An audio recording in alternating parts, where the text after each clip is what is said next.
We're here today with Margaret May Damen and Mary Quist-Newins, and we're going to talk about women, wealth, and giving. And Margaret has written a book on that subject. I hope to get some of your insights from that book, but let me also introduce Mary Quist-Newins. She is a State Farm Chair in Women in Financial Services, and she's going to help me interview Margaret. And I guess maybe I'll start that off.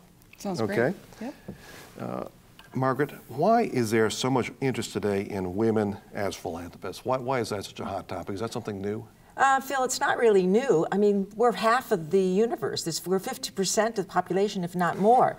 I think that in the recent years, with the Center of Philanthropy and other major banks and other research organizations, they have come to the conclusion that women control the decision-making process in not only cereals and cars, but in charitable giving. Interesting. And 84%, according to the Boston Consulting Group, that was just written up their study in the Harvard Business Review in September of 2009, indicated that the major decisions are made by women.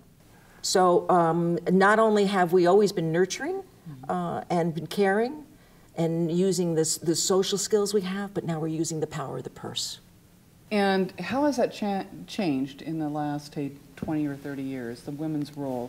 We've been a primary decision maker, but we have more economic clout, so not only the decision maker, but the engine behind the decisions as well. We're the engine behind the decision maker. I think that women have come finally into feeling there's a freedom of choice. They've earned the money, or they have more knowledge thanks to programs like the American College. All of this, the degrees that we have, so many more CFPs, CLUs, ChFCs in the financial industry, that they have now positioned and spread out the knowledge to women that they have the power, they have the passion, and they have the purpose to make a difference in their financial planning and to put into that the segment of the philanthropic community, the caring. I see it as almost a natural lifestyle extension of women using their money. Let me ask you, since I'm the male on the panel here,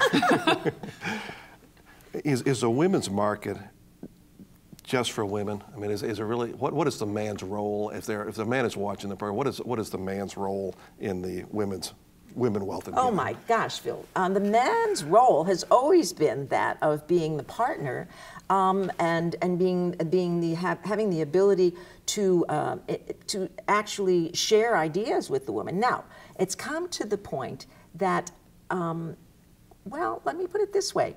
We've only been using 50% of our population. We now are using 100%.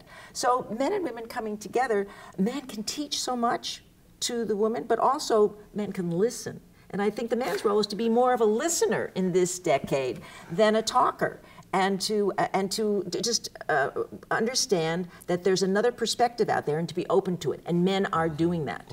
I just see more of opening of the heart of men. They're starting to wear it on their sleeve a little bit more. They're not so, you know, bravissimo or whatever you want to call it, but they are being more feeling. I think it has to do with where we are in our consciousness. We've come from the agricultural to the industrial to the technology age, and now we're in the conceptual age. So men and women are conversing in different ways, using that left and right brain, more crosstalk.